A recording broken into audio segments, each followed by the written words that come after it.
ગરીબોની કસ્તુરી કહેવાતી ડુંગળી ફરી એકવાર ખેડૂતોને રડાવી રહી છે। હાલ ડુંગળીના ભાવ તળિયે થતા જગતના તાતને હેરાન થવાનો વારો આવ્યો છે। પ્રાપ્ત વિગત અનુસાર હાલ રાજકોટ માર્કેટિંગ યાર્ડમાં ડુંગળીના પ્રતિ કિલોના ભાવ આશરે ₹5 થી 10 સુધીના બોલા રહ્યા છે। ત્યારે ખેડૂતોને ડુંગળી પકાવવા કરેલો ખર્ચ પણ બજાર કિંમતમાં ઉપજી રહ્યા નથી। હાલ ડુંગળીની આવક વધતા ભાવ ગગડ્યા છે। જો કે થોડા સમય પૂર્વ જ ડુંગળીના ભાવ એટલી હદે વધ્યા હતા કે સરકારે નિકાસ પર પ્રતિબંધ મૂકવો પડ્યો હતો। એ સમયે ગૃહિણીઓને મૂંઝવતી ડુંગળી હવે જગતના તાતને રડાવી રહી છે। ત્યારે ખેડૂતો હવે ભાવ બાંધણું અથવા તો ટેકાના ભાવનો ટેકો ઝંખી રહ્યા છે। ગરીબોની કસ્તુરી ક્યારેક મહિલાઓને, ક્યારેક ગૃહિણીઓને કે ક્યારેક જગતના તાતને રડાવતી હોય છે। તેવી જ એક પરિસ્થિતિ હાલ ફરીવાર સર્જાય છે જ્યારે ડુંગળીના ભાવ તળિયે ગયાનું સામે આવ્યું છે। રાજકોટ માર્કેટિંગ યાર્ડની જો વાત કરવામાં આવે તો હાલ અહીં ડુંગળી લઈને આવતા ખેડૂતોને પ્રતિ કિલો 4 થી 5 રૂપિયા મળી રહ્યા છે। ત્યારે જગતના તાતને ફરીવાર હેરાન થવાનો વારો આવ્યો છે। અમુક ખેડૂતો આપણી સાથે છે, તેમની સાથે પણ વાત કરીશું। ભાવેશભાઈ માવજીભાઈ ડોડિયા, કોઠારિયાથી આવું છું હું। 50 પીસીની આસપાસ ડુંગળી આવી છે આજ મારી। ભાવ તો 200 રૂપિયા આવ્યા છે, 10 રૂપિયા કિલો પ્રતિ મણે। સાહેબામાં એવું છે અત્યારે ચોમાસું ડુંગળી 100 મણની આસપાસ વીઘે નીકળે। પ્રતિ મણનો ખર્ચો કરી વીઘે અમારે 3 થી 4 હજાર રૂપિયાની આસપાસનો ખર્ચો થાય। બિયારણ 1200 થી 1500નો કિલો મળે, એટલે અમારે 1.25 કિલો આસપાસ બિયારણ નાખવું પડે। એમાં એ બધો ટોટલ ખર્ચો ગણીને તો 3000 રૂપિયા, દવા બધું થઈને 3000 રૂપિયા આસપાસ ખર્ચો થઈ જાય। ના પ્રતિ મણના નહીં, વીઘાના, વીઘે 100 મણનું ઉત્પાદન મળે અમને। મિનિમમ અત્યારે 500 રૂપિયા, 500ની આસપાસ ભાવ રહીએ ને તો અમારી પાછળ કાંઈક વધે। 200 રૂપિયા, 250 રૂપિયામાં અમારી પાછળ કાંઈ વધે નહીં। મજૂરીના મજૂરને મજૂરીના ન થાય, અમને ખર્ચાના ન થાય ખેડૂતને। સરકારશ્રીને મારી નમ્ર વિનંતી છે કે આયાત અત્યારે જે સારો માલ આવવા માંડ્યો છે, પહેલા તો નબળો માલ આવતો, અત્યારે તો સારો માલ આવે છે તોય ખેડૂતને ભાવ મળતો નથી। તો સરકારશ્રીને મારું નિવેદન છે કે 500 રૂપિયા મિનિમમ આ બજાર હોવી જોઈએ। શું નામ છે તમારું, ક્યાંથી આવો? મારું નામ કિશોરભાઈ છે, કોટડા નાયણી ગામ છે। કેટલી ડુંગળી લઈને આવ્યા છો, શું ભાવ મળ્યો છે? ડુંગળી 50-60 રૂપિયા છે, પણ અત્યારે હવે 5 રૂપિયાથી માંડીને 120 રૂપિયાની મણ જાય છે। આમાં ખેડૂત નુકસાનીમાં જ છે, વેપારીનો ફાયદો છે। પ્રતિમણ કેટલો ખર્ચો આવે છે અને સામે અત્યારે જે ભાવ મળી રહ્યા છે કેટલી ખાધ પડે છે? અત્યારે તો વીઘે 300 રૂપિયા, 300 350 અત્યારે મજૂરી છે, મજૂરીના થતા નથી। શું હવે રાતના પાણી વારવા હેરાન થવું, ખેડૂતો તો મરો જ છે। શું કરવું જોઈએ સરકારે, શું પગલાં લેવા જોઈએ જેનાથી ડુંગળી પગલાં લેવા જ પડે, ખેડૂતને કંઈક વળતર મળે, લાભ મળે એવું સરકારને કરવું પડે। રાજકોટ માર્કેટિંગ યાર્ડના શાકભાજી વિભાગના ઇન્સ્પેક્ટર પણ આપણી સાથે છે, એમને પૂછીશું શું કહેશો ગજેરા સાહેબ? જે રીતે થોડા દિવસો પહેલા અહેવાલ પ્રાપ્ત થયા હતા, ડુંગળીના ભાવ આસમાને પહોંચ્યા હતા, હવે ફરીવાર ગગડી ગયા છે, શું કારણ છે આ બંને બાબતોનું?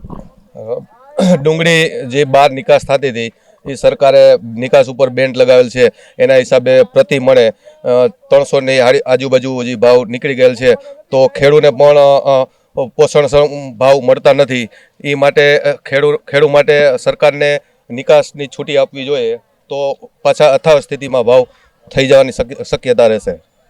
રાજુભાઈ, તમે શાકભાજી સાથે જોડાયેલા છો વર્ષોથી, ઘણીવાર આપણે એ પ્રકારના અહેવાલ જોતા હોય છે કે ક્યારેક ડુંગળી ગૃહિણીઓને રડાવે, ક્યારેક ખેડૂતોને રડાવે, તો આ પરિસ્થિતિને કાબૂમાં રાખવા માટે શું કરવું જરૂરી છે આપના મત મુજબ? સરકારશ્રીને જો ખેડૂતની ડુંગળી ઓપન હરાજીમાંથી ખરીદી કરી અને લે તો ખેડૂત માટે પોષણક્ષમ ભાવ મળે। કારણ કે આમ ગણીએ તો મગફળી છે, ચણા છે, તમામ વસ્તુને સરકારશ્રી ટેકાના ભાવે ખરીદી કરે છે, તો ડુંગળીની પણ ટેકાના ભાવે ખરીદી કરે તો ખેડૂતને પોષણક્ષમ ભાવ મળવાને 100% ચાન્સ રહેશે। ખાસ ખેડૂતોએ શું તકેદારી રાખવી જોઈએ જેઓ ડુંગળી પકાવતા હોય, કેમ કે ઘડીકમાં ભાવ ઉચકાઈ જાય છે અને ઘડીકમાં ગગડી જાય છે? ભાવમાં તો એવું છે કે ખેડૂત ભાવના હિસાબે કાચો માલ કાઢી લેતા હોય છે, એના હિસાબે અતિ આવક થઈ જવાના હિસાબે પણ ડુંગળીના ભાવ નીચા થતા હોય છે। અને જ્યાં સુધી બને ત્યાં સુધી જે પાકા માલ આવે છે એ બધા 400 રૂપિયાની આજુબાજુ વેચાય છે, અને જે કાચો માલ હોય છે એ બધું 50 રૂપિયાથી માંડીને 200 રૂપિયાની આજુબાજુ વેચાય છે।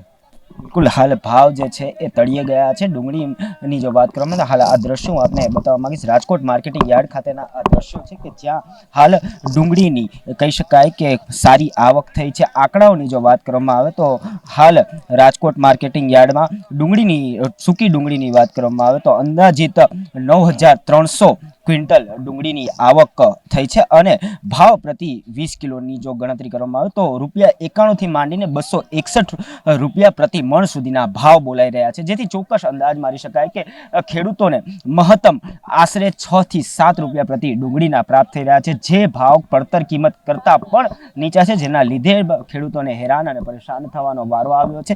હાલ અહીં જે રીતે ડુંગળીની હરાજી ચાલી રહી છે, હરાજીના પણ દ્રશ્યો જોઈ શકાય છે. તેમાં જે મહત્તમ ભાવ છે એ ₹260 આસપાસ નોંધાઈ રહ્યો છે, જેના લીધે હાલ ખેડૂતોને રડવાનો વારો આવ્યો છે. થોડા સમય પૂર્વે જ સરકાર દ્વારા જે ડુંગળીની નિકાસ કરવામાં આવતી હતી તેના ઉપર પ્રતિબંધ મૂકવામાં આવ્યો હતો. તેના લીધે ચોક્કસ કહી શકાય કે વિરોધના વંટોળ પણ ઊભા થયા હતા, પરંતુ સ્થાનિક માર્કેટમાં, સ્થાનિક બજારમાં ડુંગળીના ભાવ આસમાને ન પહોંચે તેના માટે આ નિર્ણય લેવામાં આવ્યો હતો અને હાલ એ નિર્ણયની અસર ચોક્કસ જોવા મળી છે. પરંતુ હવે જે ડુંગળીના ભાવ તળિયે ગયા છે તેના લીધે કહી શકાય કે જગતના તાતને હેરાન થવાનો વારો આવ્યો છે. ₹260 પ્રતિ મણના ભાવ હાલ અહીં પ્રતિ ક્વિન્ટલના ભાવ હાલ અહીં નોંધાયા છે, જે ખેડૂતોની પડતર કિંમત કરતાં પણ ઓછા જોવા મળી રહ્યા છે.